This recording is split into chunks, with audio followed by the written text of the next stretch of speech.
Welcome to the Westport Library. Today's program will begin momentarily. Supported by Verso Studios, created locally and shared with the world.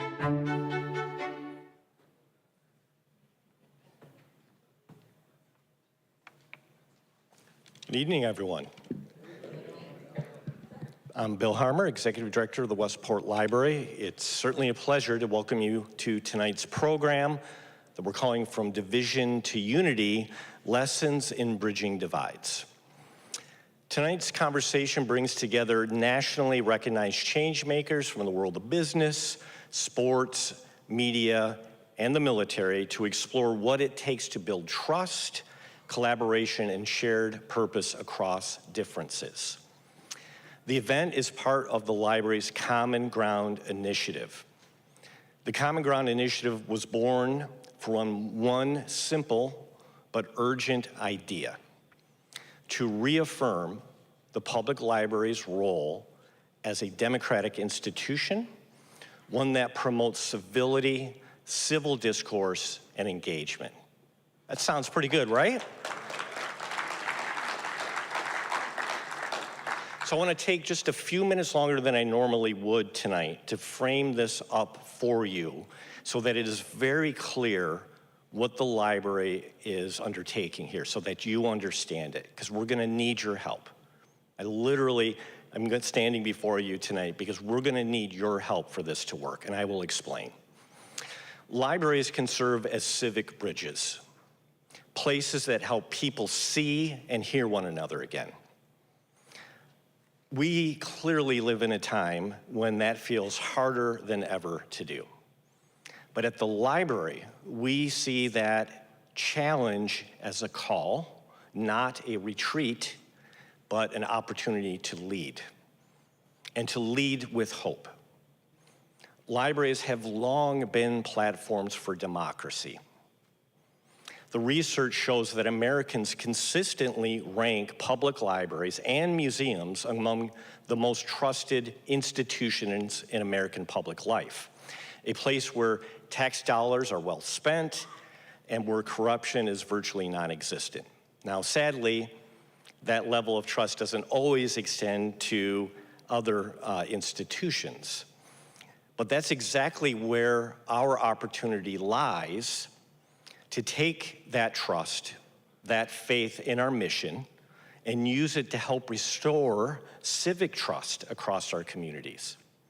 After all, I would argue that public libraries are the last truly democratic institution standing. And there are over 9,000 of them in the United States. Did you know that? That's more than McDonald's restaurants. And that should give you faith. That should give you faith because that means in just about every community, there's a cornerstone there. Access to all isn't just a slogan in our business, in our institutions. It's carved in stone in the nation's public libraries. There are places where people of all backgrounds, beliefs, and identities can come together, not to win arguments, not to point fingers, not to blame or debate, but how about to understand one another? Wouldn't that be nice for a change? That's what the Common Ground Initiative is. That's what we're trying to do here. Our goal is to host the kinds of conversations like you're going to hear tonight that no longer seem to happen in public life. Conversations grounded in civility, curiosity, conversation, and compassion. The library is our community's common ground. It is Westport's common ground. One of the last places in America where everyone is welcome equally. Again, I'll reiterate, we are clearly living in a time marked by uncertainty, polarization, and social fragmentation. As a library, we started to ask ourselves internally some hard but very necessary questions. What is our responsibility? What does our mission tell us to do? And what do we do about that? And our answer is to lean in, not to retreat, to convene, not withdraw. We brought together members of the community, including clergy, educators, elected officials, business and community leaders, to help us put this vision in motion for civic discourse together. What began as a single dialogue has grown into a sustained civic engagement platform, one that positions the library both as an impartial and moral ground for public conversation. But for this work and this vision to have real meaning, the library must be seen to remain impartial. I really want you to walk away with that word in your mind tonight. The impartiality is critically important. It's not just a value, it's a responsibility. It's what allows us to hold space for every voice to convene across differences and to build the civic trust that our community deeply deserves. Impartiality must be understood as a social contract between the library and the community. It says we will create a forum where all can be heard, but in return, you must allow us to do that work without fear or favor. Because if the library is held prisoner for bringing forward topics that are controversial to some, the whole thing falls apart. Sometimes the trouble with democracy, we know this, is that everyone agrees it's a great concept. If you were to ask the person on the street, they would say that. Until it becomes personal. Democracy works beautifully as long as it works for me. The moment it doesn't, that's when the trouble begins. The library cannot be trapped or held prisoner by that paradox, is what I'm trying to communicate. Our job is not to protect people from difficult ideas or topics, but to protect the right of ideas to be discussed. That's how democracy survives, and that's how the library fulfills its highest purpose. So, I'm asking you tonight, I need you to work with us. I need you to support us on the shared commitment. Stand with your library so that we can continue to stand for everyone. Sound good? Yeah.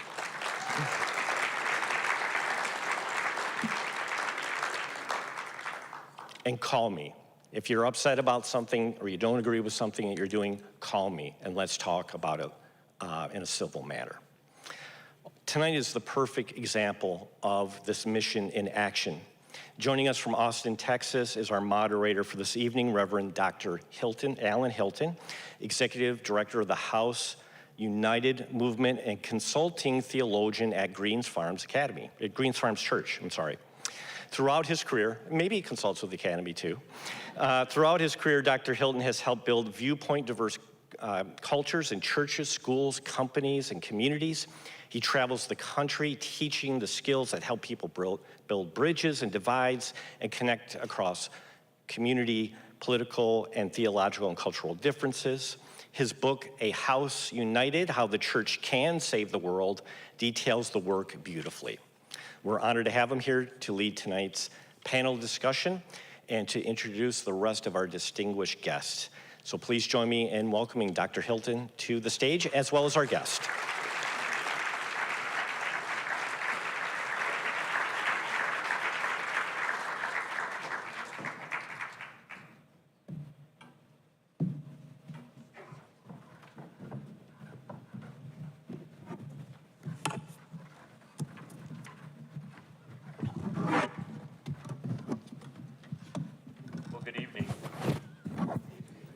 Thank you to Bill and to Carrie and to Jennifer and to Travis and to all the people who have set up this production this evening. Some of us don't get to frequent the Westport Library. I've come to Westport for other things, but I've never been in the library. You don't have a normal library. This is amazing. And all of the things that you're doing, and Bill mentioned the function of libraries, all of the things that you're doing to bring people together are astonishing and great. So we feel, I think all of us feel blessed to be here and to be a part of the Common Ground Initiative in alignment with that goal of the library. So thank you to the library for hosting.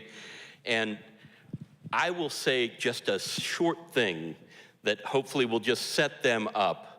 And then I want to just roll out the balls and let them play. The thing that prompts this gathering is something I've noticed.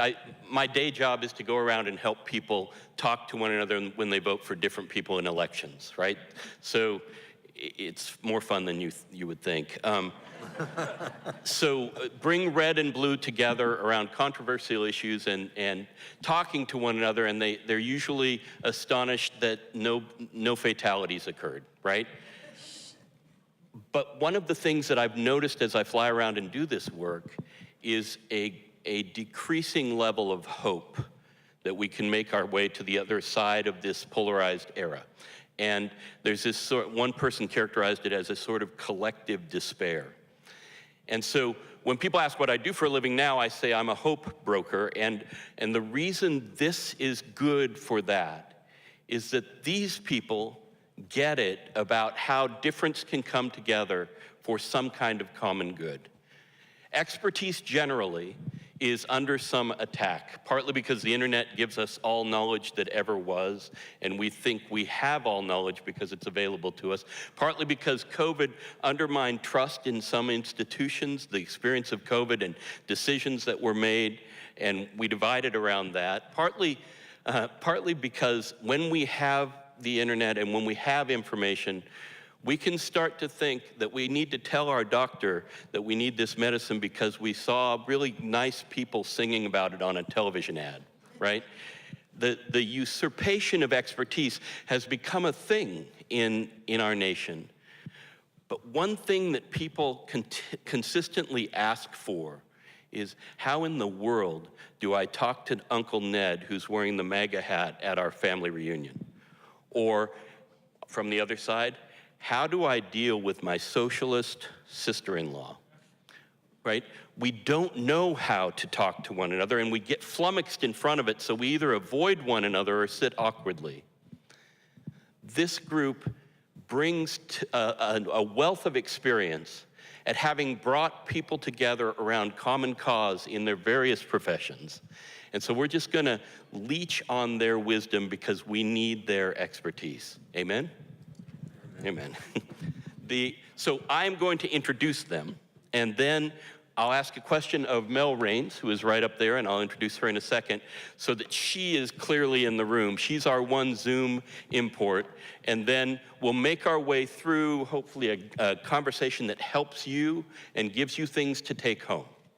So, the first on the far end is Bonnie Hammer. Bonnie Hammer has been a decorated and highly successful entertainment industry personality at NBC Universal for a lot of years. And she has been, I learned today that you saved WWF, that there was a time when WWF was going away. Do I stand up and say yay, or do I run away on that one? Talk about controversy. We just hope WWF doesn't break out up here. But she has, I was telling her, it's like she touches it, it turns to gold. She touches it, it turns to gold. What may not be known so much about this career, about her career, is that she, along with the things that became very public, like the USA Network, like Peacock most recently being a thing that she had a team moving to build, is behind the scenes. She was nursing along Erase the Hate, which was a nonprofit effort on the part of USA, right? And correct. And that moved eventually to Civic Nation, which is kind of online with what we're doing here tonight. So we're very glad to have Bonnie Hammer in the house. Some of you will recognize Tony La Russa. There are 4 people in the history of Major League Baseball, which is now 149 years. 4 people in that history have won World Series with 2 different teams. And Tony is one of them, right? This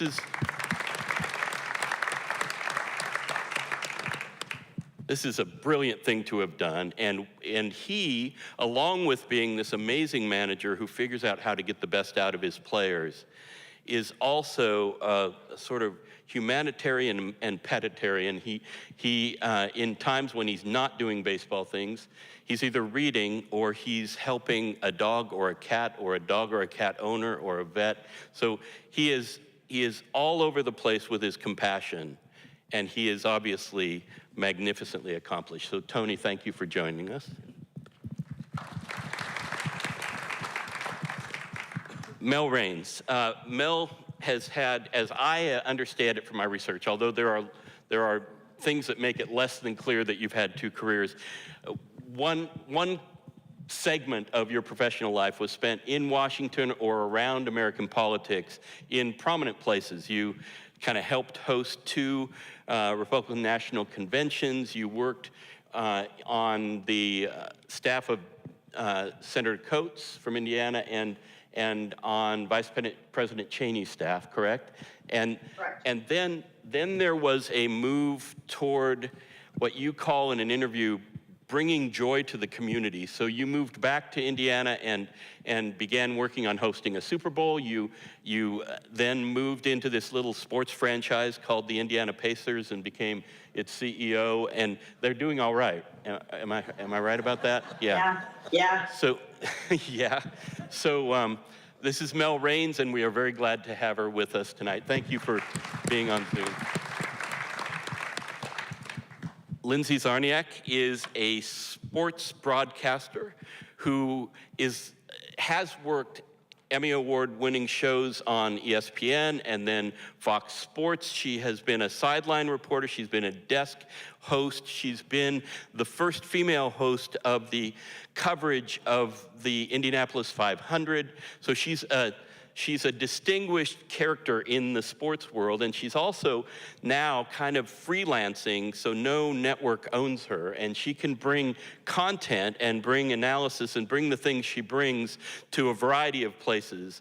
And I won't be able to name all of them, but she works in the podcast world. She's working on special projects with Netflix. There's a lot of good coming out of her work.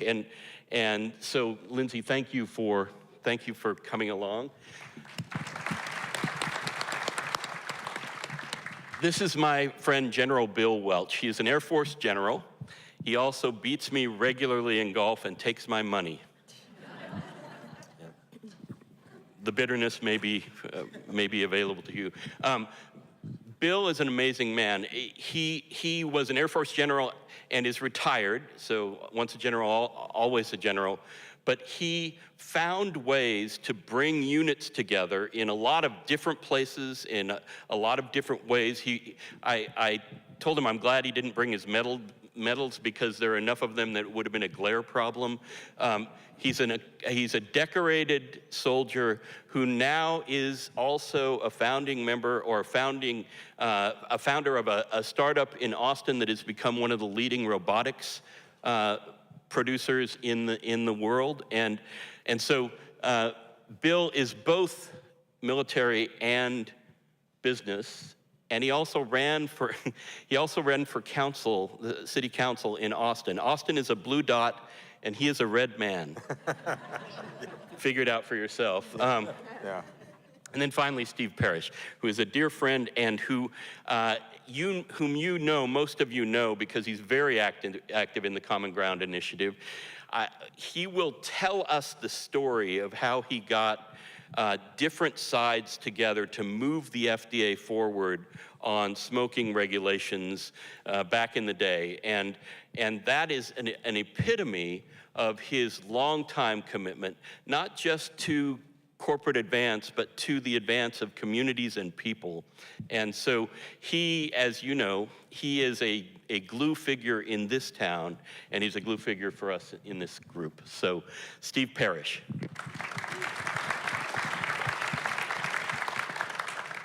All right, Mel, I'm going to start with you so you are very squarely in the room. Most Americans are frustrated by the stalemates and rivalrous charades we see in Washington. In fact, simple joy is in very short supply in the realm of politics. You used to work there. Can you tell us a story from your experience, either in Washington or in the sports industry as you have taken it up, that differentiates what you experienced in Washington and in politics from what you're experiencing in what you call bringing joy to the community? I certainly can. I can tell you a pretty simple one, I think. And thank you for having me. I'm sorry I couldn't be there in person. It's our pleasure. Got the NBA season tipping off here. But I think that the greatest example would be the difference between a Republican convention, and I've worked on 6 of them, and we've talked about hosting one in Indianapolis, and I have advised, I'm a Hoosier, native Hoosier, and back home, advised everyone against doing that for the following reason. I think if you're going to invest potentially 9 figures of your local community's money and resources into putting on a big event, the best way to showcase that city is not with barbed wire and the National Guard standing with Uzis around the fence line. And that's what a political convention has become. And that has evolved since I worked on my first one in '96. My last one was in 2016. And when I think of a Super Bowl, and I'm not sure, Lindsay, if you were at the Super Bowl or not, or even Bonnie, I think NBC was our broadcast partner in 2012 when Indianapolis hosted it. But we set up what was called the Super Bowl Village right in the middle of downtown Indianapolis with a zip line and bands and 10 days of, in our minds, maybe attracting our local residents for about 7 days, and then people would come for 3 or 4 from, it wound up being Boston and New York, and enjoy our city and spend their money there and leave. And it was just just the best way to showcase our downtown. And to me, that's like I get to, by working in sports and especially the last year that our teams have had between the Pacers going to the NBA finals and the Fever just making it to the semifinals of the WNBA, I get to see the power of sports bringing people together and the joy that is on an almost everyday basis this year.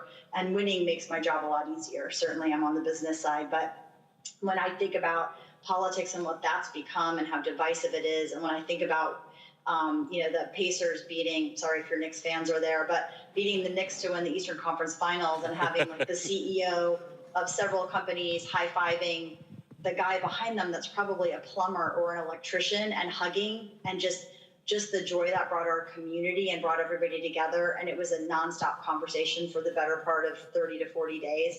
Like that's probably the biggest dichotomy that I can see between the two. Yeah. Well, thank you. And we'll probably get back to the kind of teams that you put together in Indianapolis to host, and then again on your team with the 2 teams, with the Pacers and the Fever. But thank you for opening joy as a category for us. Tony, I'll get to you next. And what you will see happen, hopefully, is that they will start bouncing off each other, but we're starting with some sort of straight up questions.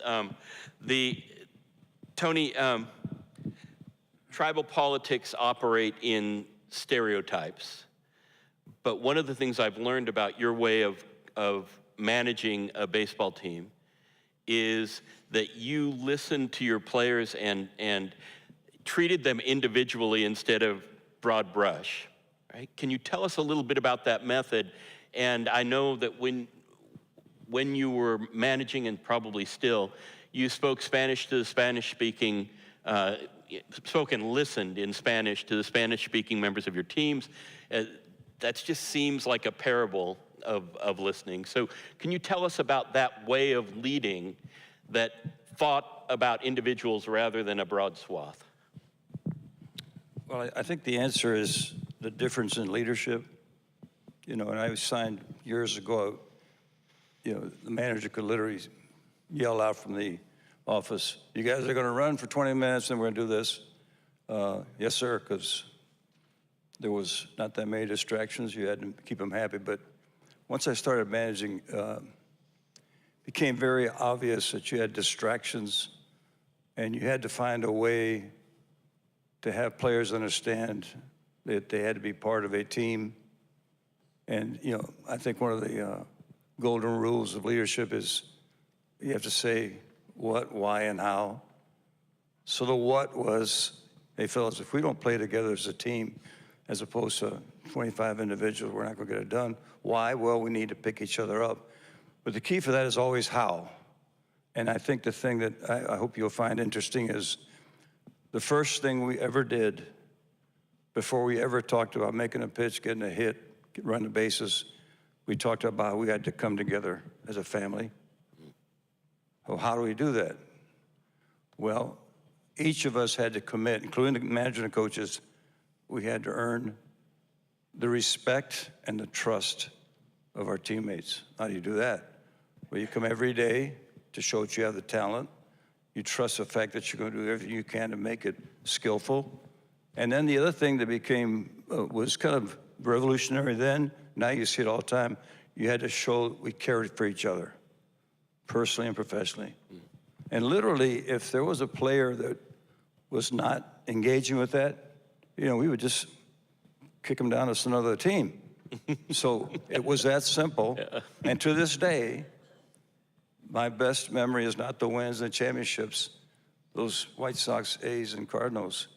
Our guys are all very close like family, and this is where I said became the caring part now becomes, you know, every conversation, but you know I love you, and you know I love you too. Now if you stop and think about the strength of that, then you start paying attention to, hey, how do I contribute? And you become, it's called the tangible intangible. Our culture was so strong we could feel it. And it got us through a lot of adversity and tough times. How did it work out in wins and losses? Just kidding. That's what I was looking for. That's what I was looking for. So let's build on that, actually. So love for one another as a vehicle of moving forward together, and kind of, you're saying, as a prerequisite for really moving forward together. Bonnie, can you speak to that? Yeah, I agree totally what Tony says, whether it is in sports or in corporate management. It's learning, it's understanding people, bringing people together, learning how to hear what people's needs are so that you can genuinely respond to it rather than dictate what they should be doing. And it's about loyalty. But the only way you can create loyalty is through trust. And the only way you can trust people if you learn how to share and you learn how to care about them and they care about you. And as a leader, it's being able to give credit to them, not take the credit, not own the credit, but make others realize it's their importance to the group. That's the only way you can succeed in anything, be it business, media, on a stage, sports. It's about team building. Parenting. Parenting. Can I add one quickie? Yeah. Tony. So once in a while, because you are the manager and they're the players and you go through this, we're all going to do this together. If there's a disagreement, then you remind them that you have the office and they have the lockers. Yeah.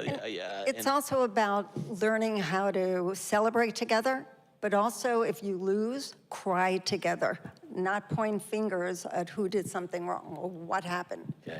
It's a sharing process. Well, and just to follow on that, one of the things in the air in our current culture is there are obstacles to that kind of love forming, right? Who you vote for, what your culture is. How did you see that, and I'm asking all of you in a way, in your leadership, what gets past those things? What allows the kind of love Tony is talking about, or the kind of connection that Bonnie is talking about through loyalty and trust?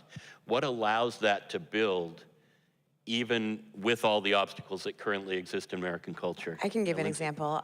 I just did a conversation with the chaplain of the Buffalo Bills because I've just been very interested in how faith plays a role in football. And he said if there's a player that should sit with us, he pointed to a player, Lorenzo Alexander, who has been retired a couple of years. But Lorenzo and I worked together. He was with the Commanders when I covered the Commanders, so I knew him. But we were having this conversation, and I was trying to make the point that, you know, clearly this group that they have on their team, their head coach, Sean McDermott, brought in a chaplain to be a full-time person on their team, and there are only 4 in the NFL that are full-time.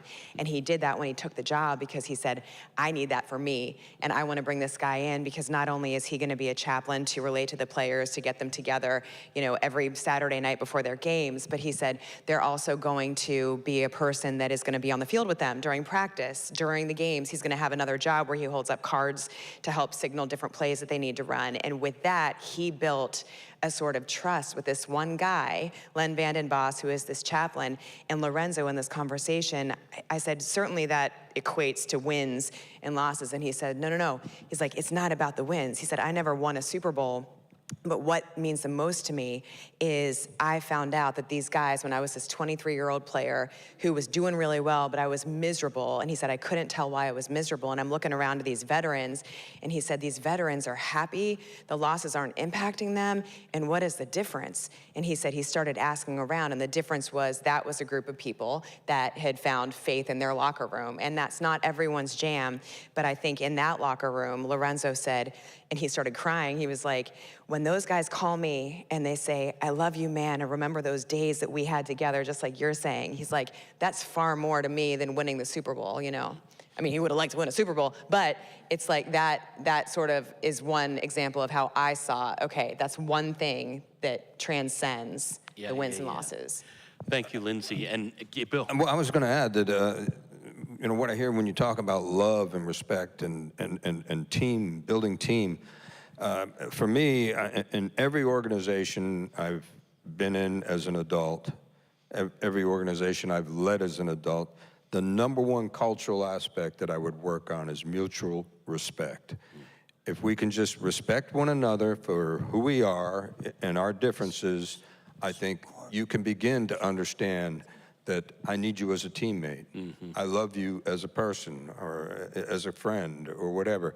And for me, it began in my military career. My first example of that is when I went to basic training. And by the way, if you've never been to basic training, you don't want to go. But to survive that, you learned very, very quickly, and the military is really good about doing this, is that all these diverse individuals from all over the country, and in fact from around the world, because, you know, we'll recruit from places like the Philippines or the, American Samoa and others, come into this gathering together where we have to work as a team in order to succeed and graduate from that basic training. And to do that, you first have to recognize one another in a respectful manner. Yeah. And from there, you can do amazing things. Yeah. Well, and I've always thought about, because you'll notice that 3 industries that have figured out that diversity of people and ideas can actually be a good thing are business and sports. Larry Fitzgerald wrote a piece for Sports Illustrated several years ago on how maybe sports can save America because we have to figure out how to get along with one another in the way that some of you have been talking about. So business, sports, and military, right? Because you are dealt an arranged marriage, right? A unit comes and you didn't get to choose them. They're just landing in your lap. And you got to figure out how we're going to help them work together. And so I've always had a lot of admiration for that. You know, life is like a box of chocolates about the military, right? You get what you get and you move on it. Bonnie? Yeah, it's basically about creating a culture. And if you create a culture, define the culture, everybody has to live up to that culture or they're gone. Yeah. And one of the things that's sort of begun to develop in respect and love for one another in the dynamics that you described, Bonnie and Tony, is that listening is a primary part of this, right?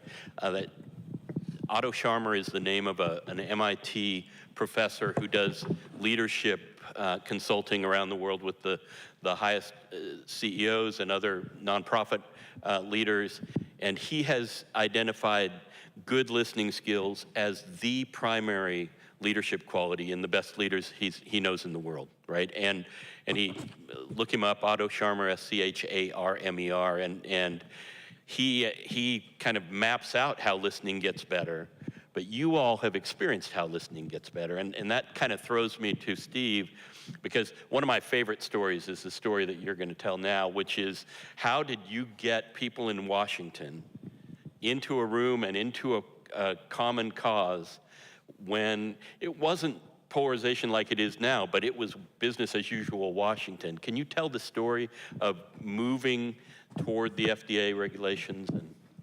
Yeah, I'll give it a try, Alan. I'll take 14 years is how long it took, so I'll Well, try not to take and that Bonnie's long. behind you, and she was around at the time, so you Yeah. can't fudge. Mel was there. Oh, I'm sorry, Mel, excuse me. So in 1995, I was offered the job of Senior Vice President of Global Corporate Affairs for a company called Philip Morris Companies, which was a holding company. It owned Philip Morris USA, Philip Morris International, but it also owned Kraft Foods, which meant Maxwell House, Post Cereals, Oscar Mayer, and a lot of other great food companies, as well as we owned Miller Brewing. So I get this job, but the job is offered to me, but the board has to elect me. So we go off for our annual board retreat, and on the final day of the retreat, I'm in the room with just the board of directors, and the chairman of the board, who was going to be my boss, took the vote. I was elected, and our senior outside director was a gentleman named John Reed, who at the time was chairman of the board of Citigroup. John said, "Congratulations." I said, "Thank you." And he said, "We are about to lose permission to exist from society. I want you to fix it. I don't care how long it takes. I don't care how much money it costs. I just don't want any lawyers in the room when you figure it out." So my boss, the board chair, says, "Wait a minute, John, Steve is a lawyer." And John said, "Not anymore." So I went off with some trusted friends, and we worked off and on for about 3 months, and I went back to the board with a presentation. I didn't show my presentation to anybody, including my boss, the board chair. And I told the board, John's right. We are about to lose permission to exist. We have to stop denying the undeniable. We have to be open and honest about our products, not just our cigarette products, but our beer products, our food products, high sugar cereals for kids, high fat foods for adults. But mainly, we've got to deal with the cigarette problem. We have to reach out to people that we have disagreed with for decades. We have to admit where we were wrong, and we have to be prepared to change based on what we hear from others. Silence in the room. Everybody looks at John Reed, and he says, "Sounds like it's worth a try." So I began secretly meeting with people from the public health community.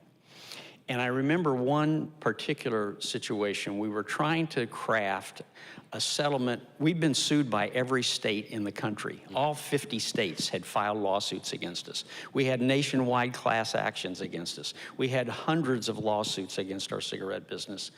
So we were trying to craft a settlement that would deal with most of that litigation, but especially the state cases. And there was a gentleman who was in the room who was there. He was president of the Campaign for Tobacco-Free Kids. And the attorneys general really looked to him for what kinds of things should be in the settlement from a health perspective, and particularly from a youth smoking perspective. And it got pretty heated and contentious. And so I said to him one day in the afternoon, on a particularly rough day, "Why don't we have dinner tonight?" He and I went and had dinner. We had a private room because he didn't want to be seen with me. And we had dinner. We didn't talk about the settlement. We talked about him, and I listened to his story about some of the tragedy that he had experienced in his life. I listened to him talk about the volunteer work that his wife did. He talked about his kids. I talked about my kids. We walked out of that meeting. We didn't make an inch worth of progress toward the settlement, but we were friends. And so I started meeting one-on-one with individuals from the public health world just to listen. One of the other executives in the company, we were doing a briefing for employees about what all was going on, and somebody said to John Scruggs, who ran our Washington relations office, "When you take Steve to the Hill, what does he say?" And John said, "It's pretty straightforward." He says, "I'm sorry, I'm here to listen, what do you think?" And everybody in the room kind of chuckled, but that was pretty much it. When I would meet with the members of Congress and the members of the Senate or people in the public health community, I would tell them, we've screwed up. We're trying to change. I'm sorry. And I am here to listen, and I want to know what you think. And they told me. They told me what you think. So I flash forward. After this had been going on for a while, I went to see Senator Ted Kennedy, who for years had been introducing a bill to give the Food and Drug Administration the authority to regulate the tobacco industry. So I went to see Senator Kennedy, and I told him, we want to work with you to pass a bill that will give FDA the authority to regulate the tobacco industry. He said, I cannot believe that I would ever agree on the language of a bill with Philip Morris. But, Steve, I promise you that if you and I shake hands on the language of a bill, I will not allow a single change without your permission. If you promise me that you won't lobby for any changes without my permission. I said, Senator, let's shake on that. And we did. And we started to negotiate.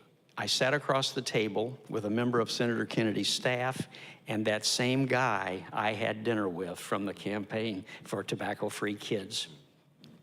And it took years, but we got a bill. And after we got the bill, Senator Kennedy had us down to his office and he said, okay, now here's your next assignment, Steve. I want a Republican co-sponsor, and it has to be somebody in the Senate leadership. That was a tough sell. I had one senior member ask me to leave his office because he said he didn't come to Washington to regulate industry. But we found a senator, Senator John Cornyn from Texas, who was an original co-sponsor of Senator Kennedy's bill. And the bill started to move.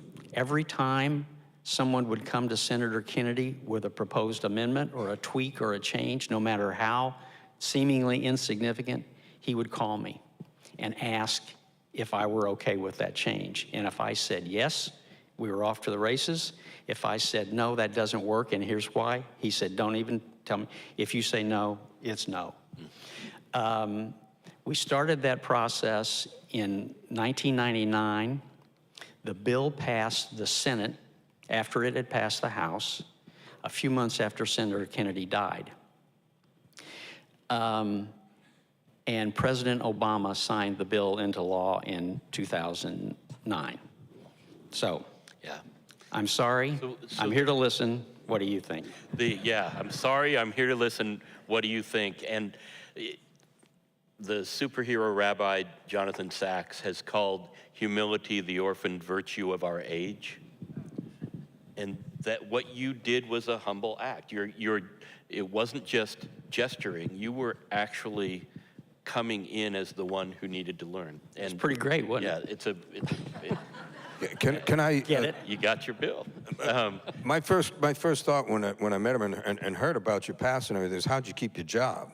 And I mean that's really because it's a huge shift that you were making there, and for me, and it's something I recognize again in the importance of my military career and business career. It's called courageous leadership, and it's the willingness to do things that are right, even though it could bring you death in your business or in your role. And I think you and your boss, the chairman, he could have got fired too. I mean, that was pretty bold, so thank you. Two quick supplements to that. I used to give a report at every regular board meeting on our progress. And at one of the meetings, I was talking about my last conversation with Ted Kennedy, the most recent one. And one of the board members erupted.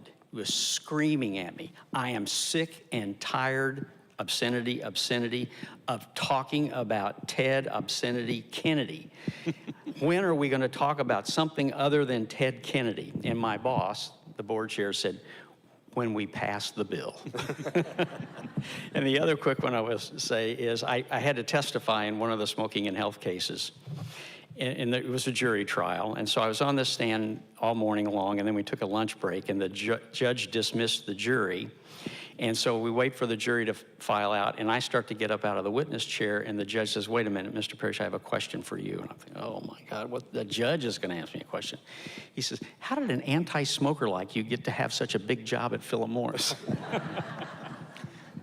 Yeah, Thank you, Steve, for sharing. And the principles that are sort of rising to the surface, you're probably catching. As we get toward the end of our time and let you in on some questions, we'll distill out some of the how-tos that we're hearing from them. But for now, to shift the conversation a little bit, sociologists tell us that there are two primary ways to galvanize a community or get a group to move together forward. And one is a common enemy, and the other is a common cause. And what I'm hearing throughout this is that you all found a way to get people into a common cause. It's no accident that polarization numbers started to rise after the Cold War ended. Think about that for a second. The Cold War ends and we start fighting each other. I think the U.S. is looking for a common cause, but what you have found in your own work is that when you can get people consolidated around a common cause, then it gets pretty nice. It gets fun, good things happen. Tony? So now I'm more thankful that I'm involved in baseball. So we had a double play because our common cause was to win against the common enemy. Yeah, so you got them both, right? Yeah. But then you shook hands afterward in a way that sometimes enemies don't. When did you ever see that? Bonnie, Mel, can you talk about how that figured in the building, not only of the Super Bowl committee and the people who brought the Super Bowl to Indianapolis, but in your work with the Pacers and the Fever? Talk about the role you have or the way that it gets done to bring common cause into play. And just, can you think out loud for us on that? Sure. I mean, for us, I'm grateful that Steve did what he did because I had a job because of the people he had to add to try to mea culpa the entire world from years of not telling the truth. So thanks for that, Steve. I would say for us, our common mission, our mission at Pacer Sports Entertainment is make everyone a fan. It's pretty simple. And when you think about that, we run the Field House, which is a major arena with a lot of other events. The Pacers, the Fever. A lot of our fans will never come to the Field House. They'll watch us online. They'll watch us on television. They'll interact with us in other ways. And so for us, we've got this very simple mission, and we have 400 employees, and we have players and athletes, and I think everyone can understand that for their own role. And so we may be making you a fan because we're out in the community doing a junior hoops clinic. We may make you a fan because you think we have the best social media feed of any NBA team. You could be on the other side of the world. And so we have literally a plumber, an electrician, and we have highly educated people in data analytics, and all of them can understand that very simple goal. And then along the way, we also have common enemies to what Tony just said, right? Mm-hmm. We're playing, last night we lost to the Spurs, and opening night is against Oklahoma City Thunder, and the Fever just wrapped and lost to the Aces, and I really want to beat them next year. And so we're constantly sort of, we're in this fight together, and we have a lot of common enemies. And what's interesting, I think, about our business is, and what we often say, while we're opponents on the court, we're business partners off the court with 29 other teams in the NBA and 12 other teams, soon to be 14 other teams in the WNBA and growing. And so we actually collaborate very closely with most of them off the court, and our goal is to pummel them on the court. So it's a little bit of a different thing, but for us it's a pretty simple mission. I want everybody to be a fan of our teams, our facilities, what we're doing, whether they never make it to Indianapolis to see us or not. Thank you, Mel. And I'm wondering, Bonnie, how you have gotten buy-in on new projects, because you've done several startups within NBC Universal. And so here's Mel reflecting on how people come together around a common hope and a vision that was set and that they all climbed onto. Can you talk to us about it? It's super important. Bill probably knows more than anybody what a common cause is all about out in a war zone. But in media, it has its own war zone in terms of greenlighting projects and getting consensus, and you're getting consensus from a lot of disparate points of view. First, you have all the creatives who are reading the script, trying to figure out whether they like it or not, and trying to get a consensus by hearing their points of view, taking notes that are valuable. A lot of people will listen, but not everybody knows how to hear and take what they get from that and somehow apply it to make others happy. But it's trying to create a win-win in a situation where you can get the marketing people to agree with the press people, to agree with the creatives. And then, of course, you have the talent who are all set up to be competing in their own right, and getting them all together so you create that common cause of a successful pilot, successful series. Our win would be an Emmy or an Oscar. And you can only do that if you can get everybody helping one another and understanding what it is to work together to make something better than good, but great. And we often use the distinction, yeah, you can all disagree and I'll make the final decisions and it may be good. But the only way it's going to be great if we all work together and basically use our joint filter to make sure we get it right. That's what impressed me as you unfolded that or unpacked it, is that you can get by telling people, no, everyone has a voice, but not really listening. Or people can feel like they're needed in a process, like they're needed in a community, like their voice actually has value for real, right, that they're being heard, right? We would actually sit in a room together. I'd make everybody write on a piece of paper their vote to either greenlight or not greenlight a show with one reason why for a yes or no. And then we'd have somebody put it up on this big whiteboard and just do how many yeses, how many nos, and then have each person who was against it actually have a moment to lobby about it in that room. And then I was very honest. I said, you know, ultimately, I have the final vote to break a tie, but we all need to leave this room that if we green light it and it fails, there's none of this after the fact. Yep. We've all agreed to agree, Yep. even though we may have voiced an opinion that was no. What was that like? Lindsay. It was actually a lot of fun because we always had a bottle of wine or something else. Really? in the room to I know, have. I'm like, get me in that room. We found a way to Dan- make it, make it Yeah. fun, and that was the only way to do it, to loosen up the group. Dan Yankelovich. Sorry, guys. Dan Yankelovich told me one time, we were talking about employee communications, and he said, just remember, your employees understand they don't get a vote, but they deserve a voice. And I think that's just what you were saying, Bonnie, is that knowing that they have a voice, even if they don't, quote unquote, win the vote, the voice is what's important.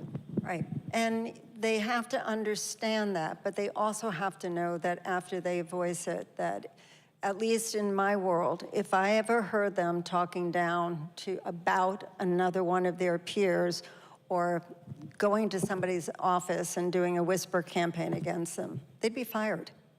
Just wasn't our way. Yeah, so all in once the decision had been made. All in. But that can go better because everybody has been heard. That's right. Yeah, and I mean, the morsel here is so often when we listen to one another, we aren't really listening, we're waiting to speak, right? And crafting our retort or whatever it is that's next. But I'm hearing deep listening as a key to forming this kind of common cause, to making people, inclining people to get fully on board. Right, and in doing that, when you listen and hear, you have to almost repeat what they're saying to you so they know you truly understand what they've just said. It's like marriage counseling, right? You have to say it and until you get it with some accuracy what the person is trying to say. Lindsay? It's also like interviewing. Yeah, that's what I was going to go to And I next. think, so I'll share something that when I got to ESPN, before ESPN, I had a boss in Washington, D.C., George Michael, who had the yeah. sports machine, and he was by far the best. He was, it was boot camp for me. I mean, he was rough but firm but great, and I learned so much. But when I got to ESPN, they put everybody on air through this interview seminar And everyone's like, oh, because you would sit in a room for 2 days with this man named John Sawatsky. And I was just so fascinated by this. And John's whole method is this story arc. And so if you're doing an interview with someone, say I'm interviewing Tony, you would start and be like, what did you expect when you were a kid about what you wanted to do and how that would turn out? Anyway, you get them started so that they tee up what they dreamed and hoped. And then the whole point is you're just listening the entire time. So literally, my job would be to be like, so what happened next? Then what? What was that like? And you're really, you're listening. And John would always be like, and then when you get them to recount the thing that sounds like it might be that aha moment, that's when you dig down for the gold. And his whole point was, there's a moment in someone authentically recounting their story or sharing a vulnerability or a relatability. I really believe that is everything. I think when we touch on relatability and connection, that's when the real power is to implement change and to impact people. But that, I will always think of that because John, you can't always do it. You can't do it in 5 minutes on SportsCenter, but you can sometimes get close. And if you use that format, it's really kind of what we're talking about. It's just listening, and it's being ready for the natural follow-up that is just important and intriguing. Would you indulge me with a short war story? If I may. Gonna come, because it really ties come. it ties into what Bonnie said and what you're saying, and Bonnie nailed it. In war, and I was the commander of the 321st Air Expeditionary Wing in Oman, operating in Afghanistan, and then I was on the first mission over Iraq when we finally rolled into Iraq. Okay, so here I am, the wing commander. That's the top guy on the military installation, on the Air Force installation. And as a leader, I always said, if I can say it so they can see it, they will do it. I would work so hard. I would walk at night and I'd think about it. Am I saying what needs to be said so they can see it? Because we need them to do it. And to do it, it's a lot of different jobs. It's not just there's an enemy there, let's all go get them. Everybody needs to know what they have to do to get there. And what I would do in the evenings, I would, after I finished my work, I'd go over to kind of the break area and I'd sit out and I'd smoke a cigar, and I made myself very accessible. Anybody could talk to me, anybody. Most people wouldn't because they're scared to death of the wing commander. But this young airman, 2 stripes, he couldn't have been in the Air Force for a year. He walks up to me and says, sir, can I ask you a question? I go, yeah, sure, what's up? And he goes, how's the war going? I go, war's going great, man. I mean, you know, we have the TVs in the chow hall. You're not watching, you're not seeing the war. He goes, no, I mean, I just don't understand how we fit in. I don't understand what our role in and how that's really interacting with the overall thing. And how we're gonna help win this thing. And I was dumbfounded. I realized I'd failed. I have not been able to convey to the most important people, the people that are doing the job out there, what they needed to know to be successful. And so what I did, immediately I said, you know something, that's a great question. You're right, I failed you. I'm gonna fix that. And so I got my intelligence team together, and I said, all right, we're gonna start a secret level briefing, because everybody in the Air Force has a secret clearance, a secret level briefing where we're giving them the details of what's going on in the war that I get to see.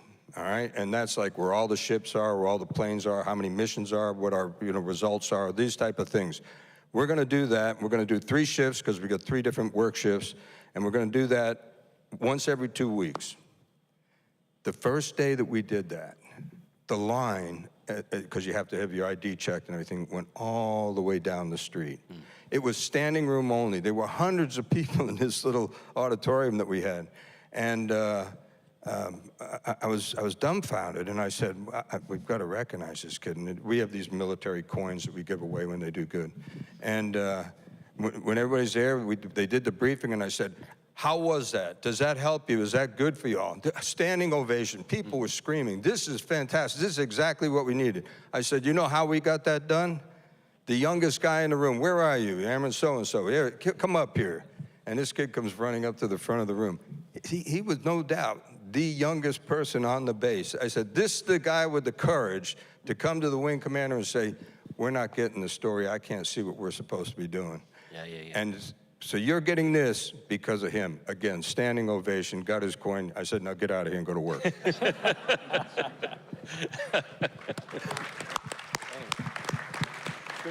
stuff.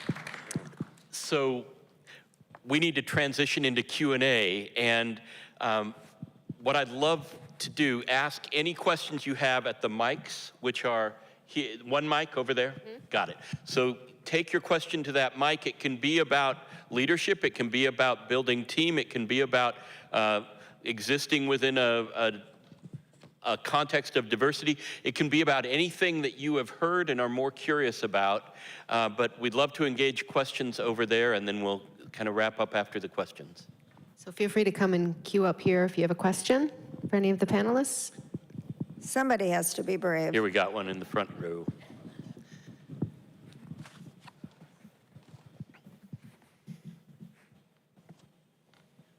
Well, first of all, thank you to the library for hosting this event, and thank you for all of you for spending the time up here and sharing your stories. My question is about humility and humiliation, and they both share the same root, right? The Greek humus, earth. My experience as a high school athlete, college athlete, coach varsity sports, athletic director, principal, a lot of teamwork. And what I've seen, since the 80s through the 90s is a shift from the humiliation, Machiavellian, fear-based, weakness kind of training of teams to more of a humble, strength-based, encouraging, love-based, like a lot of you were talking about, training of teams. And the difference is so palpable. And it's, again, like it feels the same. It's the same root, but how you achieve that humility. And so I just like for you to talk about humility, humiliation, and what you think. And this team here can be broadly understood, but let's start with Tony. Well, I think humility, as opposed to egotistical. So one thing we always try to stress with our players, egotistical is bad because you want to set yourself apart. Ego is good because then you're making, one of the keys to the relationship is that you make that personal commitment. So your ego has to be one that you look in the mirror and say, man, I'm proud of the way I'm doing it. What I always liked about that style was you're not talking about their talent. You're talking about their head, their heart, and their guts. And that's something that you control. So we always said humility is one of the keys, egotistical, but humility doesn't mean you don't have an ego. It just means you're not egotistical. And the one thing I would add, I made a note to myself because what you find a lot is you're the manager, you have a coaching staff, and you stand in front of the guys, and you say things. Now, how accepted are they? One of the keys, and you'll hear this a lot from, especially in the sports, that probably isn't true in the military, that maybe in business, the key to really winning that entire group over is what happens in the clubhouse. You hear it a lot in sports, clubhouse leaders. And what we learned early on was you had to develop clubhouse leaders, because what's going to happen is they're by themselves a lot. They're in the clubhouse, they're in the back of the plane, the back of the bus, and if they disagree with some of the things you're doing, you can have some kind of friction, dissension. But if you have clubhouse leaders that buy in, and the way we did that, those leaders would come to us and challenge everything. So the clubhouse leaders that say, no, here, our first priority is earning respect and trust and caring. And if that's something that you can't do, you're out. So I wanted to stress that. The other year, the Rams won the Super Bowl. McVay was asked on the field, right? He said, what do you attribute this? He says, leadership in that clubhouse. You cannot win in a team sport, I think it's probably other places, unless you have the players that buy in and support what you're doing as a staff. Thank you, Tony. And on this subject of humility, I can't resist bringing up what you told us earlier before this, which is, as you were winning World Series, your reading material in the winter was coaching and leadership. And I mean, you were on the top of the sports world, and you were thinking, how can I improve? What do I need? Which is smugness doesn't get very far. That's a sort of humility that breeds curiosity, that breeds connection, I think. And Tony loves books. He's a voracious reader. He wants to own an independent bookstore someday when he grows up. You know, a lot of times, I've been around for a while, so the young coaches and young managers will come up, what do you think? And I tell them the best advice I got when I was starting out as minor league manager, a guy named George Kissel. And he said, do you love the game? Yeah, I love it. He says, do you love it enough to learn it? I said, I think so. So he tested me on it. And then he said, by the way, after he saw that I was sincere, he says, well, you're getting into this beautiful cycle. The more that you learn about your game, the more you're going to love it. Mm-hmm. The more you love it, you're going to learn. Mm-hmm. And I think my message to the young guys is, once you think you've got all the answers, you're going backwards. We really stress continuing learning. The best learning is you watch the game that was played last night or today. You evaluate who won, who lost, and you learn. And that's what the winter was about. I was always trying to search, because I was around like 10 years one place. You get your mind. So you need to freshen your message. So we used to have things like no regrets, wit, whatever it takes, win, what's important now. I can tell you the coaches have told me those things. But my point is, when you work in the mental game, and then if you win them, if you win that thing, then they'll look at you and say, you know, how am I supposed to feel the ball? What's a good looking swing? It all starts here, and your guts. Thank you, Tony. And it looks like we have another question. I want to talk about role models for a quick second. I'm a big sports fan. I loved your book, by the way, 3 Nights in August, Tony. And my family and I, we watch a ton of sports. I coached baseball for many years, and the first thing you teach the team when they're kids, when they're old enough to play the sport, is to line up on those baselines and shake the other team's hand, right? And I couldn't help but hear you talk about the throwaway of when have you ever seen baseball players shake hands, because I watch a lot of football. Lindsay's been on the sidelines. At the end of those games, no matter the war on the field, they cross the field, they shake hands. Basketball, we have our Pacers and Fevers executive up here. No matter how much of a quote-unquote war it is, at the end of the day, they go and shake each other's hands. And baseball, my favorite sport, the one I grew up on, we don't do that anymore, right? There's this time where our little leaguers turn into major leaguers, and somewhere along the lines, they forget to shake each other's hands. And now the idea that they could actually do that at the end of a game is really a bit of a throwaway, and I understand that. So here's my hard question, which is, how do we get baseball players to shake each other's hands at the end of a game? And what would that show our kids on how to be real role models for others? Tony can answer, or anybody can answer here, because it's not entirely about baseball, right? Baseball gives us a starting point to mutual respect and some of the things that others in the panel have talked about. So anybody want to jump in? Well, my pet peeve, I have 2 pet peeves, and it's a very good point to bring up. Major League Baseball has gotten into, from up top, they want to stress the young star, and they want to stress some dramatics, which atypical to being a sportsman and playing together, and, you know, play as good as you can against the other team, and if they beat you, you tip your cap, shake their hand, we'll do better.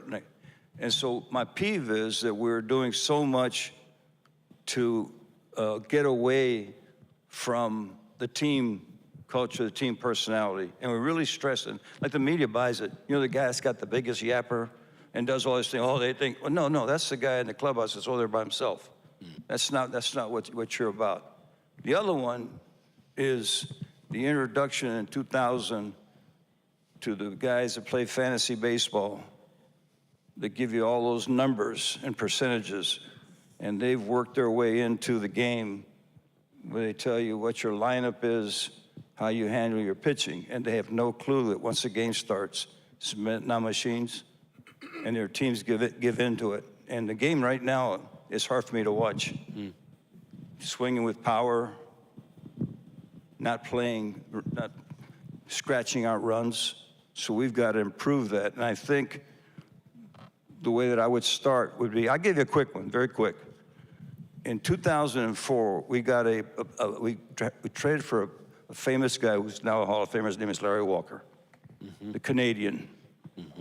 And we were going to get into the playoffs, and he says, one day we were all around the bar after a game, he says, man, I don't understand, in hockey, in the playoffs, they beat each other left and right, bum, bum, bum, and when the game is over, they all stand and shake hands, okay? Why don't we do that? I went, man, that's...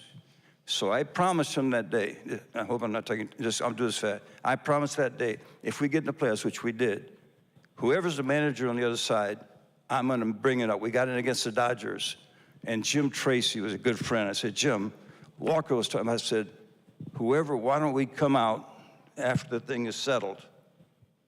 And we were up 3-1 in LA, in the 9th inning with 3 running. I went, oh, I don't know. And I look over there, and he goes, Jim Tracy, he goes, now, when the game was over, we went out there and we all met. It's the only time that it's happened. We've gotten so many compliments, including from the commissioner's office, and they refuse to mandate it. We should do that. It would show sportsmanship. It would show that the individuality is not what we feature. Thank you, Tony. I think it would be important for everybody to have their children get engaged in the game of golf. But no, because I love golf. But I also, at the end of the round, I mean, here you got 4 guys out there. We've been competing against each other. At the end of the round, what do? We go up, take our hat off, and shake hands every time. Yes. And it's really just. Yeah, sport can help us here, right? And we have another question. Is there, Steve? Just real quick. I have a friend who is on the board of governors at the business school at University of Michigan. He went back for an event, and there were some faculty members there at the event, one of whom was had a very senior position in the area of public health at the University of Michigan, a very well-known anti-smoking activist. And so my friend met him and said, you know, I have a friend, Steve Parrish with Philip Morris, blah, blah, blah. Have you ever met him? And he said, no, I haven't. Although I've had opportunities to meet him, but I've never met him. And my friend said, why haven't you met him? And he said, because based on what I heard, I was afraid I would like him. And that kind of personalization is a problem, not just in baseball. Yeah. I just think it's also up to all of us as parents to teach our kids at a very young age humility. I remember one time when my son was traveling, he was on the tennis team in high school, but he also did traveling tennis. When he threw down his racket, really being pissed that he lost something, and just not letting him get away with that, and having him understand what humility is all about, what losing is all about, and being able to take loss in a way that was respectful. And I think it's up to all of us to ingrain that into our kids at a very, very early age. Yeah, I think I'll circle back to that in a minute, but let's get a question here. Hi, thank you so much for taking your time, everyone, to come and speak with us. The thing that's been on my mind is you all have a wonderful description about how, you know, you were talking about common cause versus common enemy. And from what I heard, there was a lot of success that was developed around developing common cause. However, you all had foundation with these people that you were developing common cause with, right? Bonnie, you were in a room with people who were employed by you. Tony, you were with people who were on your team, et cetera, et cetera. What do we do in a world where we don't have a foundation with even our neighbors on the street? How do we develop a foundation to get us from the idea of that must be a common enemy to bringing us to the idea of maybe we could have a common cause. Thank you. I'm going to jump in, because I'm don't get upset. Because you said something at the beginning, as you set Mal up with the way Washington is. And to me, I learned this as a leader. Power corrupts. Mm-hmm. Power gives you the ability to lead. If you take the power and you embrace it and you want to be powerful, and I think that's happening in our country a lot of times. The power is all you care about retaining or regaining, and you put away what's right and what's fair and what's reasonable. And I think to me, that's where I would start. You know, common means our best interests, debate, but stick the power thing where you sit. Yeah.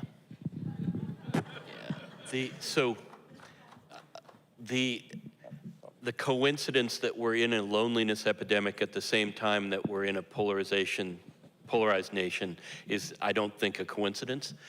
Block parties. Block parties. Next event here. Is it okay if I plug this, Bill? Next Common Ground event is going to take the 3 candidates for first selectman, bring them in, but they aren't going to talk about issues. They're going to make food for one another, sit at a table and learn about one another's kids and cousins, and so that they're people while they campaign, right? Block parties, other ways of actually being people with one another, are a big way to step forward in this current sort of distance of mutual avoidance when we don't know that somebody's on our side. Yep. Because, does that make sense? It really does. Thank you. Yeah. Hello, Feng. Hey, thank you, Reverend Aaron, and thank you for the panelists. My name is Feng, and I'm an immigrant. I became a U.S. citizen in 2019. So I want to let you know that this evening touched me deeply. And it gives me hope. No matter how polarized we are in, democracy will go on. And as a nation, as a people, we will unite sometime in the future. To light things up, I have a question not about business, not about winning. It's about a family issue. So my wife and I, we have been voting every election, but we have been voting for different candidates, different parties. So we stopped talking about politics in my household. Whenever there's an election comes, the tension is very high in my household. So can you share with me or give me some advice? How can I listen so we don't have this tension in my household? Thank you. Yes. Panelists, help Feng out. You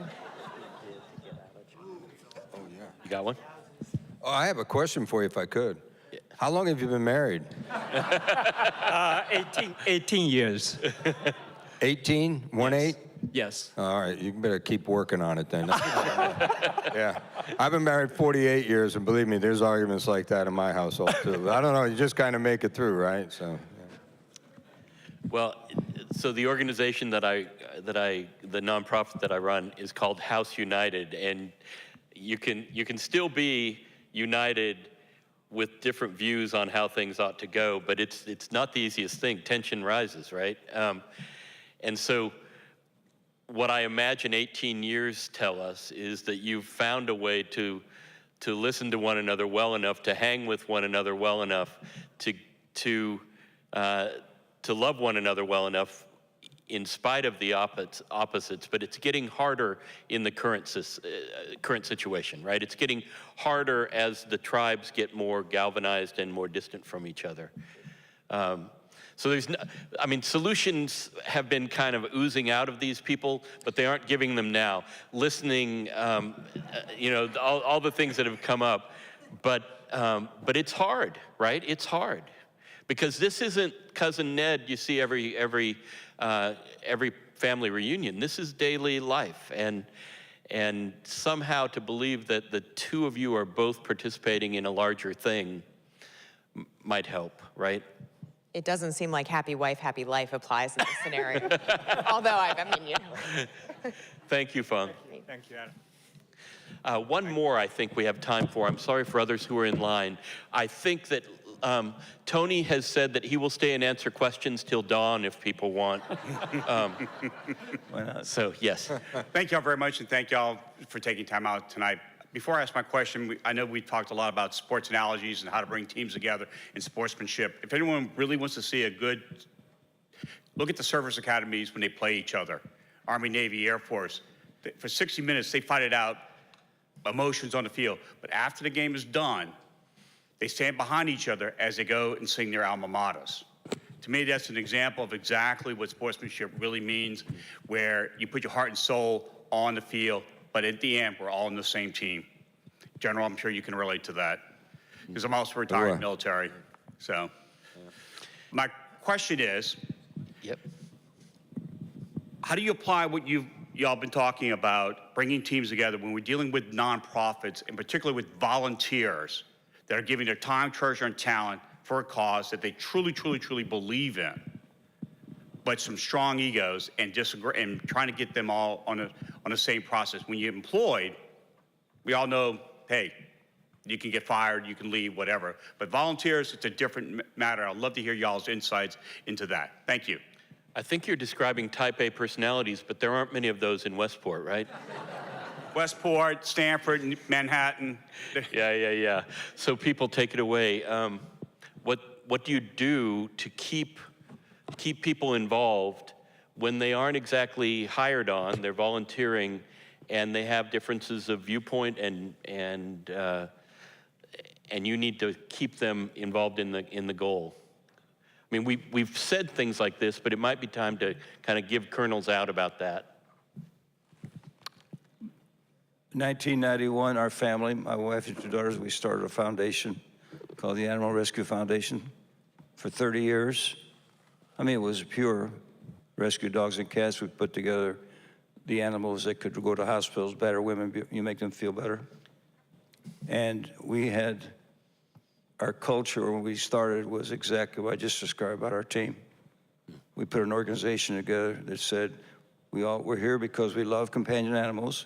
We're going to earn the respect and trust of each other, and we love each other. I swear on my children. You can do it for a nonprofit, and the key is, are you at the right cause? If if you have big discrepancies in what the cause and the answers are, then I'm not sure you belong together. But I think the cause is what unites you, and then like for example, we treated the people that clean the litter pans as important as the veterinarians. It's just a matter of culture and attitude. And it was a wonderful experience. And my thoughts on it too is I think ego is the enemy of success. I mean, there's no room for ego to overwhelm a team or to overwhelm an organization or to overwhelm an initiative. And one quick example, during the war, I was over there, I had the guy's a good commander. He's a really, really sharp officer, but he confused the importance of his position with his importance. He was above everybody else. He was really beginning to struggle in terms of leadership. And I used to do this thing, I'd call it, let's do a walk and talk. And I remember the first time I went to him, I said, come on, let's go do a walk and talk. And he goes, oh my God, am I fired? I go, no. Let's just walk and talk, and let's talk about what's happening, what people's perceptions are of you as a leader, and let's just talk it through and think about it. He became one of the best commanders ever. I mean, I was so proud of the work he did, and shortly thereafter promoted to colonel himself, and then he went on to a very good career. I think that's an important thing. It's the communication that has to go on to check the ego that might be interrupting the objectives and the overall happiness of an organization. Take time to walk and talk. That's my advice. Thank you, Bill. Bonnie, were you raising that? I was just going to say that's what a challenging mentor is, and that's what you were. Yeah, challenging mentor. That has come up in a number of ways. So we need to wrap up now. What I'm going to, without having warned you, ask you all to do is just think of a one-sentence doggy bag item for these folks to take home. Something that, a principle, a practice that they can take home that will help them the next time they encounter somebody they just can't understand or whose views they can't understand. So, Mel, why don't you start? That was a in the dictionary. In the dictionary under cringe, that was exactly the illustration. You know, for me, I mean, and I've been in a lot of political debates over my career and my life, and it's sort of amateur hour often. It's like drinking on New Year's Eve. I try to avoid them if you're not a well-educated person who's talking about issues versus personality. I mean, to me, I'm willing to listen and largely sort of walk away from those things. I don't, if you're not in my inner circle and you don't really, like you don't have to take my energy from me just because we don't agree. I don't have to get riled up about it. You know, if it's just someone I encounter at an event or out at something that I don't really need to interact with on a regular basis, like they haven't earned that amount of energy from me. So I largely I'm happy to walk away and then complain to my friends later maybe about it. But I don't know if that's the best advice, but I wouldn't let people take your energy. So if I were summarizing, I'd say choose your conversations, right? Choose the conversations that have a chance of being useful. Yeah. Sort of choose where you engage. I mean, I can listen. I don't have to engage back. I don't have to win every argument. That doesn't matter to me. And maybe I'll take something from that with me, but I don't have to engage in a debate if I don't choose to. And that doesn't have to take a lot of my energy and time if I don't want it to. Yeah, thank you. And we really are in a lightning round. We technically have 2 minutes. So just a sentence of sort of what would you give out as walking and talking clues? In conjunction with Mel, there's a cliche that we've all grown up with that talk is cheap, action speaks louder than words. The reality is talk is our most valuable currency. We shouldn't waste it. We had a philosophy of no regrets. No regrets. Which means whatever you embrace, when it's over, you want to have no regrets that you didn't do everything you could to be successful. And that starts with you personally, and it meant to the team. There are no regrets means when it's over, you don't think, man, why didn't I do this? Mm-hmm. You go in with that attitude, then you do the best you can. Thank you. I would say, I think it is very important, as we've all said, to listen, to not be scared to follow your instincts. And something that I've learned that I feel like I continue to learn through my career is just show up, you know, just show up.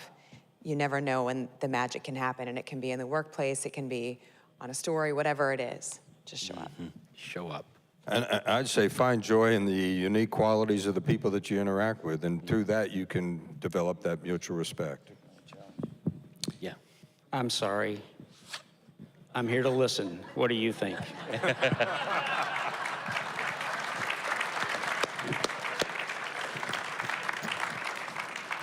So friends, the hope at the beginning is that you would leave more hopeful than you came. And we heard from at least one person who had that experience.